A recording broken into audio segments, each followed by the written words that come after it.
Ya, Pak Irfan Akhil bisa mendengarkan soal saya, mungkin bisa dihidupkan dulu mikrofonnya, Pak. Ya, Assalamualaikum Ibu Mani. Iya, Waalaikumsalam warahmatullahi wabarakatuh. Alhamdulillah sore hari ini bisa menyempatkan waktu bersama RRI ya. Kenapa suaranya makin malu?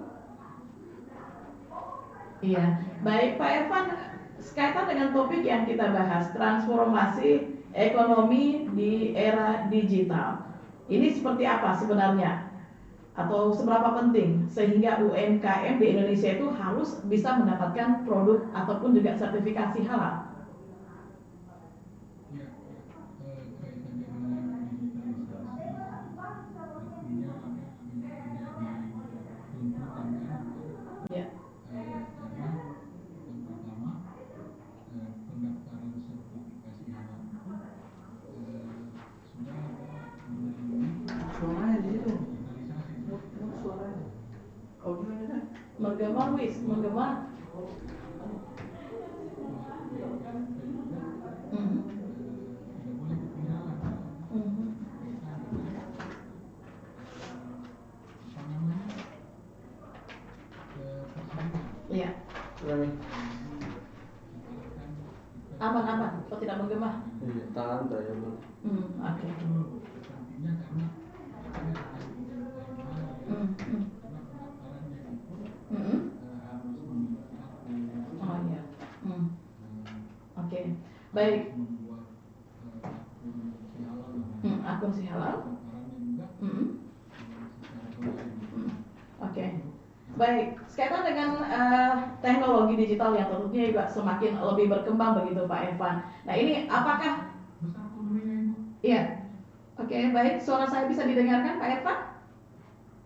Iya. Bisa Bu. Oke, Pak Evan, sekaitan dengan ekonomi digital yang tentunya semakin berkembang, apakah semua pelaku UMKM yang ada di Kabupaten Toli-Toli ini sudah memahami prosedur seperti apa yang harus dipenuhi sehingga bisa mendapatkan sertifikasi halal? Baik, pendaftaran sertifikasi halal itu kan pelaku usahanya harus membuat akun si halal dulu. Iya.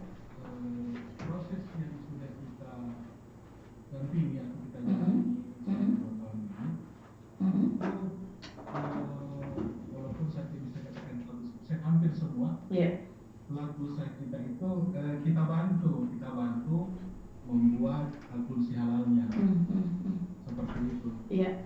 Jadi lebih dulu dibantu oleh Pak Irfan sendiri ya? Bisa, tapi ya dari sisi waktu barangkali kan sehingga mungkin mereka bilang aduh kita sibuk bikin produk ini, di pendamping bisa dibantu ya. Pada posisi itu kita membantu usahanya.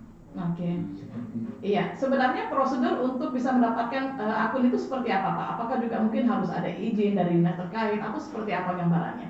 Yang harus diketahui oleh pendengar kita, khususnya bagi pelaku UMKM. Iya. Setiap pelaku usaha itu apa namanya harus membuat akun si halal namanya.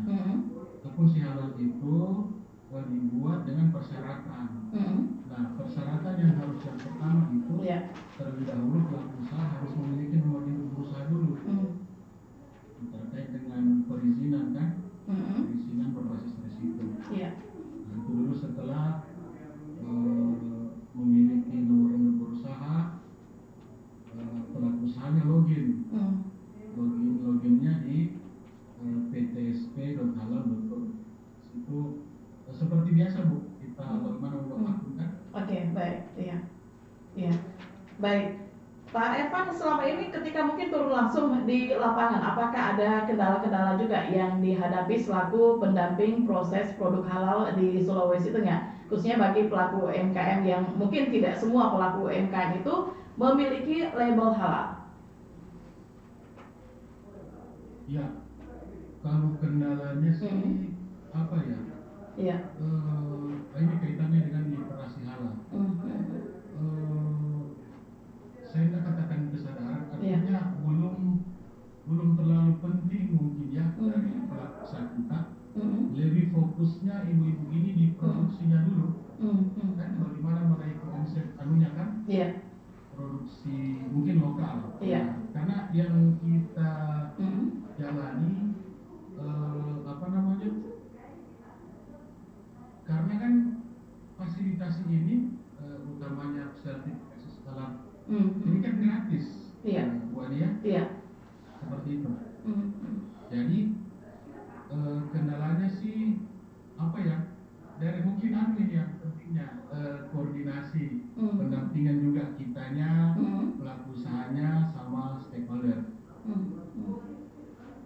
Ada rakor mungkin yang terkait bisa sehingga apa namanya, kendala-kendala pelaku usaha ini dalam mengakses bisa terjawab begitu. Oke. Baik, Pak Ervan Akil, sebelum kita lanjut dalam program Dialog Mozaik Indonesia, tetap bersama kami. Kami akan mengajak Anda, pendengar RRI, mendengarkan beberapa pariwara berikut ini. Akhirnya juga Sudah cukup itu, Dek. Cukup.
Pendengar, masih di program Mozaik Indonesia, kami bersama Anda di 102 FM dan juga melalui aplikasi RRI Digital sore hari ini dengan topik yang kita bahas adalah transformasi UMKM halal di era digital, dan kita bersama dengan Bapak Ervan Akil selaku pendamping proses produk halal Lembaga Halal Center Cendekia Muslim Sulawesi Tengah.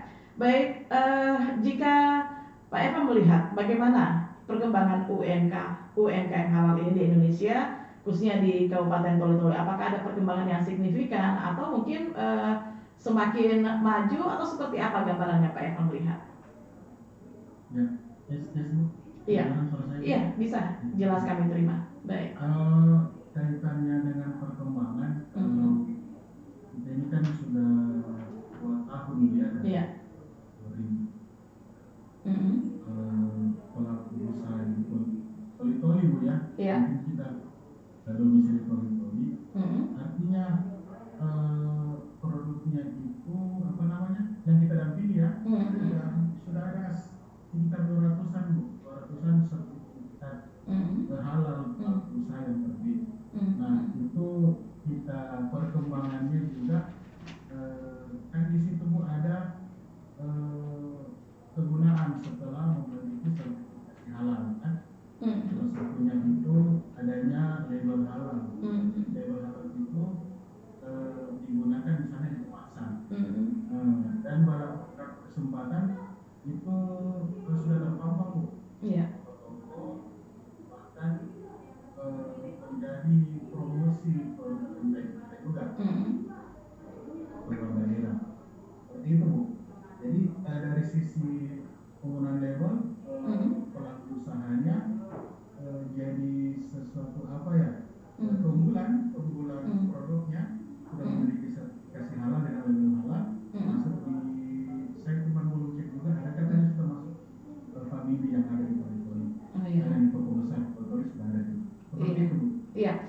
kemudian Pak Irfan tadi disampaikan sudah ada beberapa produk UMKM yang juga masuk ke toko-toko yang bisa dibilang punya nama begitu Pak Irfan ya. Nah, apakah juga ketika mungkin di toko-toko yang menjual dengan mungkin harga yang sudah ditetapkan, ini apakah ada persyaratan bahwa setiap pelaku UMKM atau produk UMKM yang masuk ke toko itu harus memiliki label halal atau seperti apa Pak Irfan?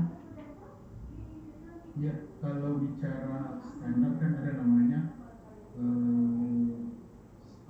ketentuan kan, peraturan pemerintah tahun 2024 berkaitan dengan sistem jaminan produk halal.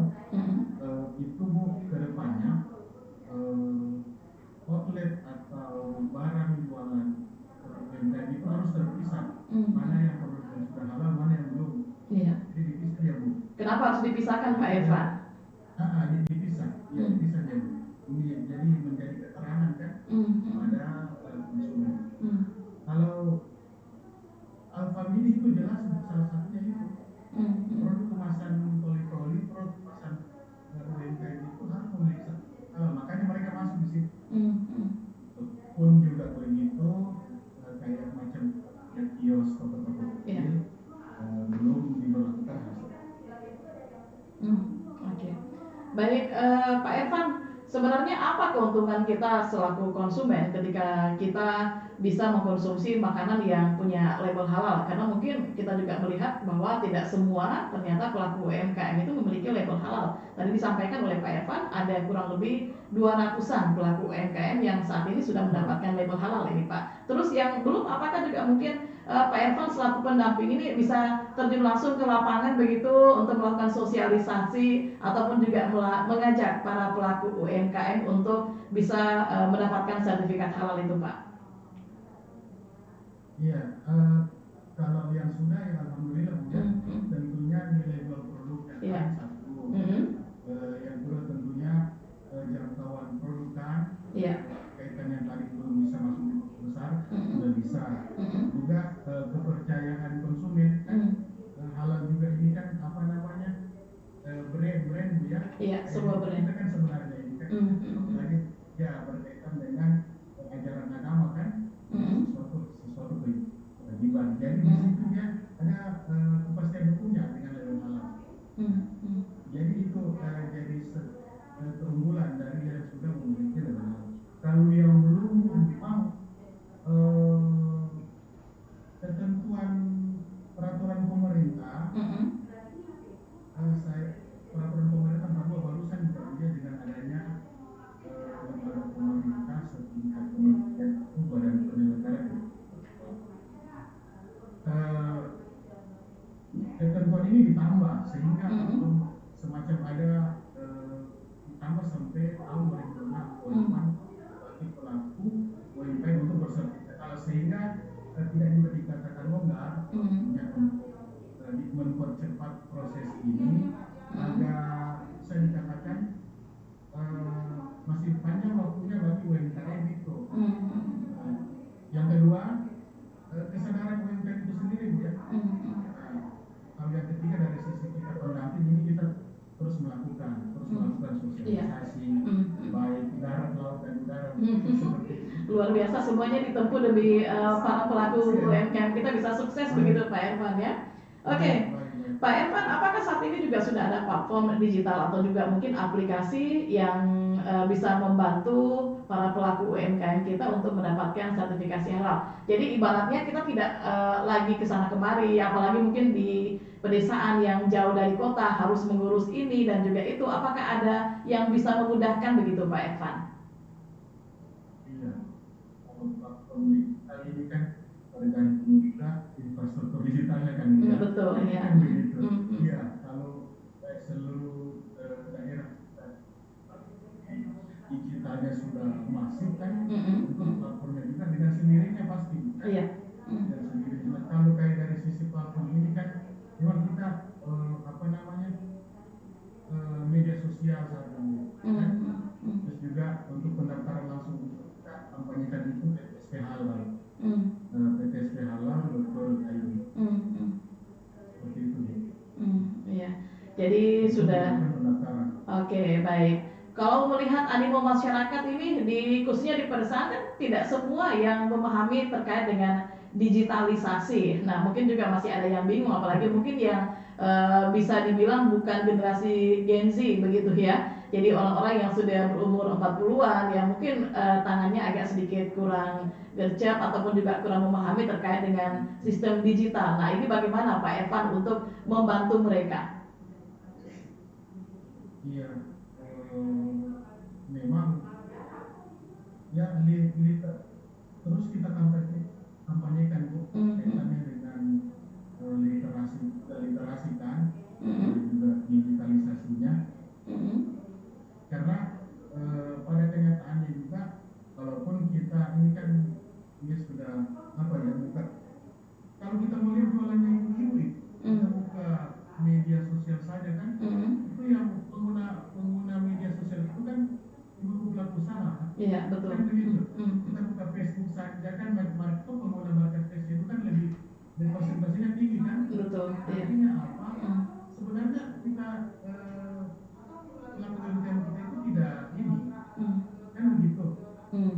Cuma memang dari sisi literasi UMKM halalnya, jadi mungkin dan di situ kita sosialisasi, edukasi kan, dan juga koordinasi pemerintah, sehingga bisa masuk di situ nih, menjadi kesadaran. Saya kira dari sisi itunya, kalau dilihat digitalisasi, kalau kayak kita punya pelaku usaha ini gagap teknologi, justru pengguna teknologi ini kan kita punya pelaku usaha, kan begitu. Cuman dari sisi kesadaran saya begitu, karena mereka juga bahkan ada sampai babuju Bu ya, saya pakai bahasa hari-hari. Iya, boleh ya. Saya pakai bahasa hari-hari sedikit. Sampai juga urus kopianu, baru bilang nanti jawab kan, belum juga. Diulur-ulur begitu ya? Iya, nanti belum juga kan. Apa nanti bisa dapat ini? Saya pakai bahasa sehari-hari karena ini kita dapat. Seperti itu Bu, menjadi gambaran. Iya, sebenarnya apa sih yang menunda-nunda para pelaku UMKM itu sampai akhirnya wah ini nanti saja, padahal kan ini sebenarnya sangat penting, bahkan juga menguntungkan bagi pelaku UMKM itu sendiri. Bahkan ini secara otomatis kalau kita selaku pelanggan, wah ini lihat label UMKM-nya ini ada label halalnya, pasti sudah tidak rasa was-was lagi begitu ya Pak Evan? Iya, memang kan mungkin dari sisi produksi kan ini halal. Ya edukasi dari sisi literasi halalnya ini kan, itu kan harus punya sertifikasi, gitu. Seperti itu. Jadi kalau kendalanya mereka mendaftar justru kita punya produk halal kok, seperti itu, sehingga mungkin mereka masih menunda. Oke, baik Pak Evan, ketika juga mungkin turun langsung ke lapangan, Pak Evan memantau karena mungkin beberapa prosedur yang harus dipenuhi adalah mungkin masalah kebersihan juga, masalah bagaimana tempatnya. Nah, bagaimana Pak Evan melihat situasi dan juga kondisi tempat usaha para pelaku UMKM ini? Apakah ini sudah benar-benar dikatakan dengan kalimat halal atau seperti apa ini Pak Evan? Iya, kalau di kita itu Bu, ada namanya sistem jaminan produk halal, kan, yang menjadi kita punya jalan untuk di sistem jaminan produk halal itu tentunya produknya, bahannya, di dalamnya juga proses itu bagian daripada proses itu tempat itu juga bagian daripada standarnya itu terhindar kebersihan menurut penampilan yang tidak halal. Iya. Dari najis kotoran hewan. Ya tentunya kan halalan toyiban kan. Betul. Oke. Ya kebersihan juga. Iya. Juga bagian dari proses pendampingan. Oke. Baik. Pak Evan, kita tahu bersama bahwa sebagian juga ibu-ibu mungkin ya senang yang namanya hewan peliharaan. Nah, ini apakah mungkin harus ada ketentuan atau mungkin jarak yang harus ditetapkan ketika kita ingin membuka usaha UMKM begitu Pak? Apakah di rumah itu tidak boleh ada hewan? Seperti misalnya ibu-ibu nih senangnya hewan kucing atau seperti demikian, itu bagaimana prosedurnya Pak Evan? Apakah tidak dibolehkan begitu? tempat pemilikan jelas Bu ya. Iya. Jadi mulai dari tempat alur proses kan, bahannya di mana kan, bahan datang di mana, ditaruh di mana, setelah itu tempat proses pengolahannya di mana. Jadi alurnya itu sampai proses misalnya proses olah mesin dan masak misalnya di mana, sampai ke pengemasan itu seluruh terhindar dari yang tidak halal tadi, termasuk juga hewan peliharaan. Kalau standar minimal pelaku usaha rumah itu memiliki rumah produksi. Pertanyaannya muncul itu Bu, rata-rata kan ini rumah produksinya ini masih bergabung dengan dapur rumah tangga. Betul, iya. Jadi kayak kaitannya dengan pertanyaan ibu kan, kan? Jadi kan kita tanya dulu, apakah ibu-ibu bapak produksi kue ini kucing lewat di sini? Seperti itu. Oh tidak Pak, tidak. Jadi kita edukasi lagi kan, terhindar. Termasuk peralatan Bu, termasuk peralatan yang digunakan boleh digunakan untuk konsumsi rumah tangga. Rumah tangga seperti itu. Jadi untuk kebutuhan sehari-hari kan kita masak biasa menggunakan misalnya wajan, tapi harus dipisahkan begitu Pak ya. Jadi ketika kita membuat produk UMKM itu harus dipisahkan. Misalnya untuk mau goreng keripik itu tidak boleh menggunakan peralatan rumah tangga. Mengapa demikian Pak Ervan? Betul. Karena bahan proses kan, prosesnya itu kan Bu, dia lampirkan dalam dokumen peranggalannya, termasuk cara membuatnya, itu termasuk semua bukan alat yang dipakai, bahan yang digunakan, ini harus terpisah kan untuk ini kan untuk produksi kan, nah seperti itu. Sedianya punya rumah produksi sendiri, karena ibu-ibu kita rata-rata kan belum produksi kan banyak, cuma yang penting kita ada batasan antara produksi kita untuk konsumsi bahan dengan rumah tangga. Baik Pak Ervan, media sosial yang kita gunakan kita tahu bersama bahwa perkembangannya begitu pesat sekali ya. Nah, apakah pemanfaatan media sosial dan juga e-komersial ini dapat memperluas pasar produk halal kalau menurut Pak Ervan? Iya, kita lihat marketplace Bu ya. Iya. Itu kan digunakan oleh produk makanan lima itu kan presentasinya tinggi kan. Iya. Artinya sangat menunjang Bu. Seperti itu. Jadi sangat menunjang, bahkan juga memudahkan para pelaku UMKM untuk bisa memasarkan produk-produk yang dimiliki begitu Pak ya. Betul. Baik pendengar dan juga penonton Era.net dimanapun Anda berada, sebelum kita lanjut lagi dalam program Mosaik Indonesia Ekonomi Digital Transformasi UMKM Halal di Era Digital, bersama dengan narasumber kita sore hari ini, pendamping proses produk halal Sulawesi Tengah Bapak Ervan Haji Akil. Dan sebelum kita lanjut, kami ajak Anda untuk mendengarkan beberapa pariwara berikut ini.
bersama di Mosaik Indonesia sore hari ini, dan alhamdulillah kita juga masih bersama dengan Bapak Irfan Akil selaku pendamping proses produk halal Sulawesi Tengah ya. Pak Irfan masih bersama RRI ya sore ini?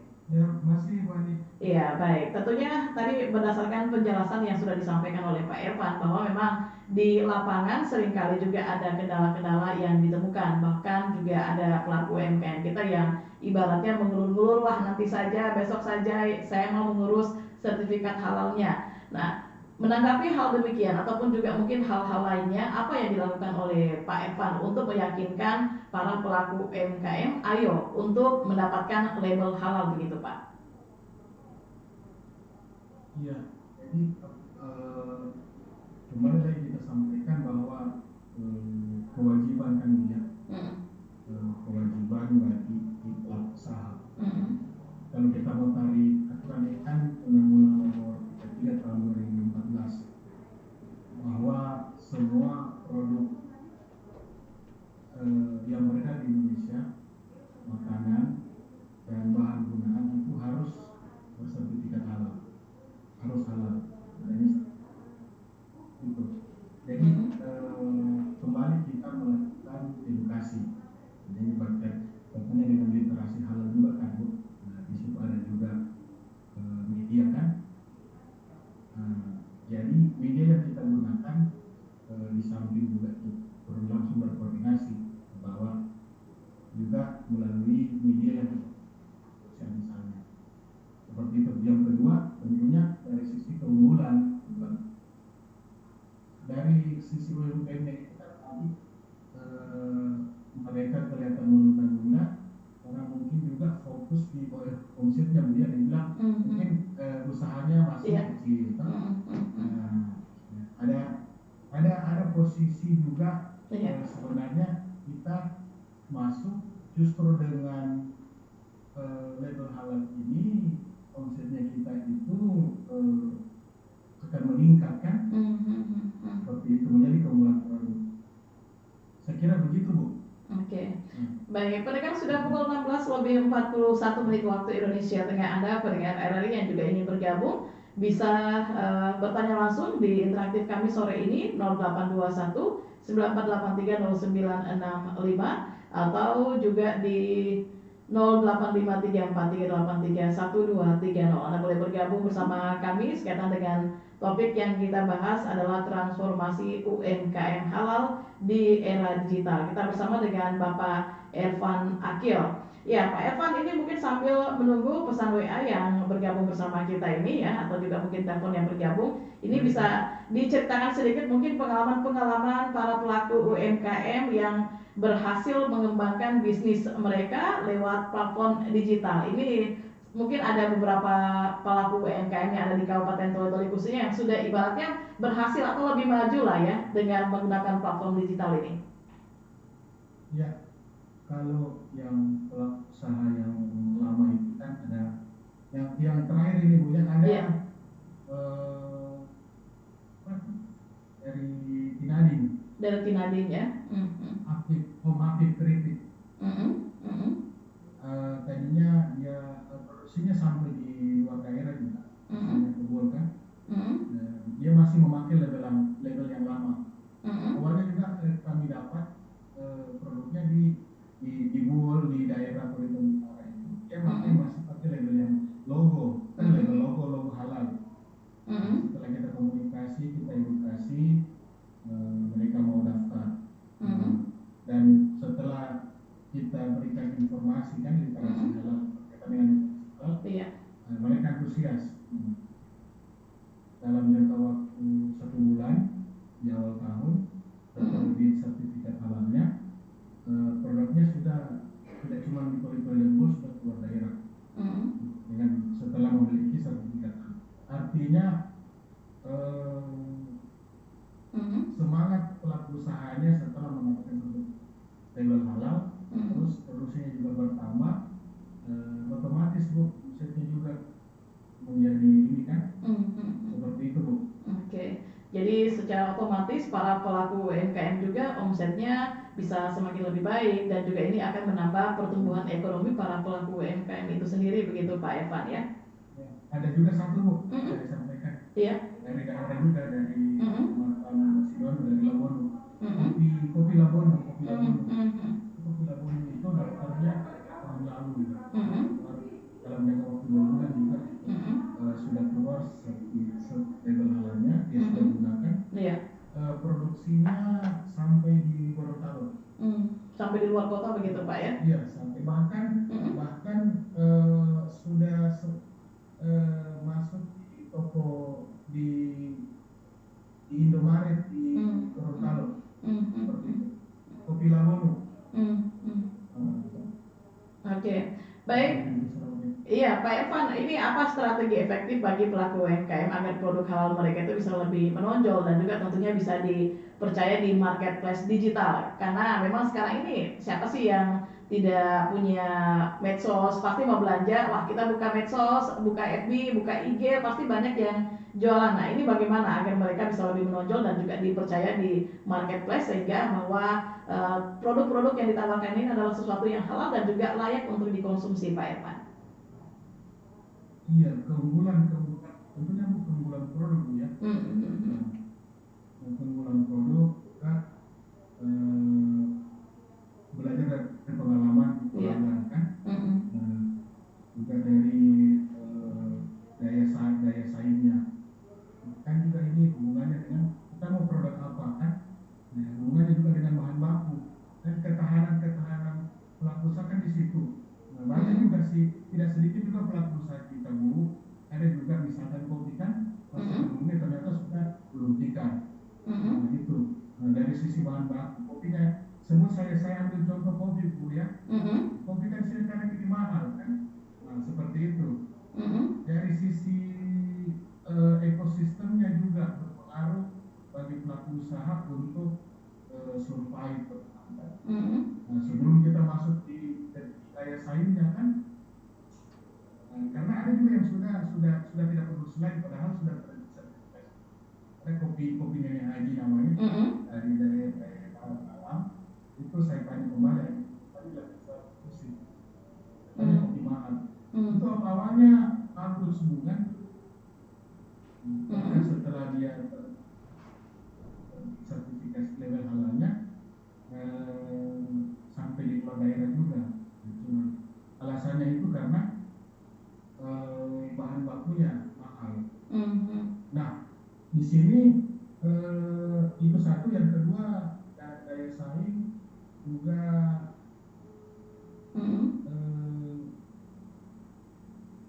apa namanya layanan ke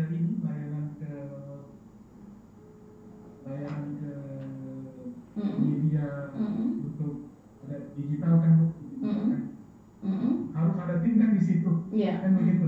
Artinya UMKM ini harus naik kelas supaya bisa bersaing dengan UMKM di luar sana. Iya, tentunya dengan perkembangan digital yang semakin lebih maju, kemudian juga dengan sertifikat halal yang kita miliki, ini bisa terus bukan hanya di pasar nasional, tapi juga bisa menembus pasar internasional, begitu Pak Evan ya? Betul. Oke.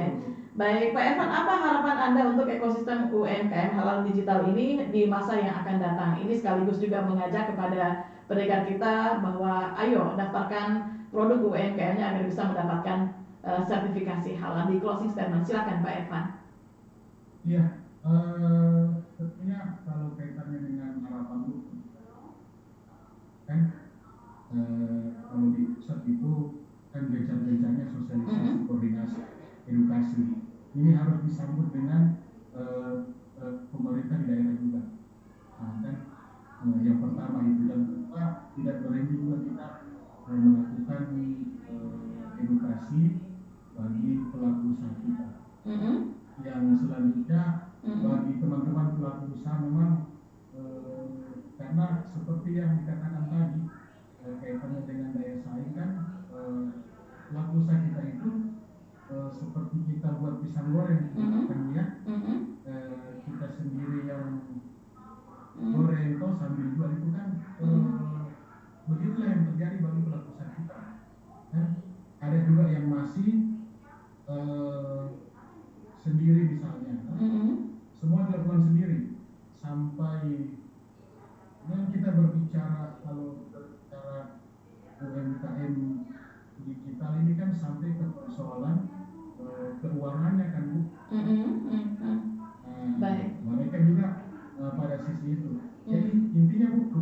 bukan pemerintah dalam artian juga pelatihan kan. Pelatihan harus mungkin apakah tambah atau bimbingan juga dukungan kepada semua pelaku pendamping halal juga di dalamnya. Seperti itu. Baik ya. Semua pihak harus mendukung ya, bukan hanya sekedar Pak Ervan selaku pendamping sertifikasi halal, tapi dari pihak pemerintah. Ya, silakan Pak. Hanya sedikit. Kebetulan juga beberapa tahun lalu kita juga terlibat dengan kegiatan kampus. Ada program KKN di sana kita mulai tahun ini. Nah, tahun ini ada satu sekolah tinggi. Beberapa tempat itu kita langsung sosialisasi dengan pendaftaran. Ini juga bagian daripada kerjasama lembaga memprogramkan pendampingan pendaftaran tersebut. Gratis. Kebetulan kan bermitra dengan Halal Center. Oke. Baik, terima kasih banyak Pak Ervan atas waktunya bersama RRI di sore hari ini. Banyak hal yang tentunya sudah disampaikan yang bisa menambah lagi wawasan dan juga pengetahuan kita khususnya para pelaku UMKM. Seberapa penting sebenarnya sertifikat halal ya di transformasi era digital saat ini. Semoga apa yang disampaikan bisa bermanfaat dan tentunya para pelaku UMKM juga bisa segera mendaftarkan produk UMKM-nya agar bisa mendapatkan sertifikat sehingga masyarakat yang mengkonsumsi itu merasa lebih aman, tenang dan juga tentunya nyaman. Terima kasih Pak Ervan waktunya bersama RRI. Iya, Assalamualaikum warahmatullahi wabarakatuh. Saudara UMKM mendapatkan sertifikat halal ini semua harus didukung baik dari pihak pemerintah daerah, kemudian juga para pelaku UMKM-nya. Apalagi di era digital yang juga semakin lebih berkembang saat ini, proses pun dimudahkan ya. Ada petugas pendamping yang senantiasa turun langsung ke lapangan untuk berkoordinasi dengan para pelaku UMKM dan juga memudahkan langkah-langkah untuk bisa mendapatkan sertifikasi halal. Saya Mariani Rauf menyampaikan terima kasih atas perhatian dan kebersamaan Anda. Sampai jumpa lagi di dalam waktu dan kesempatan, tentunya dengan topik yang berbeda.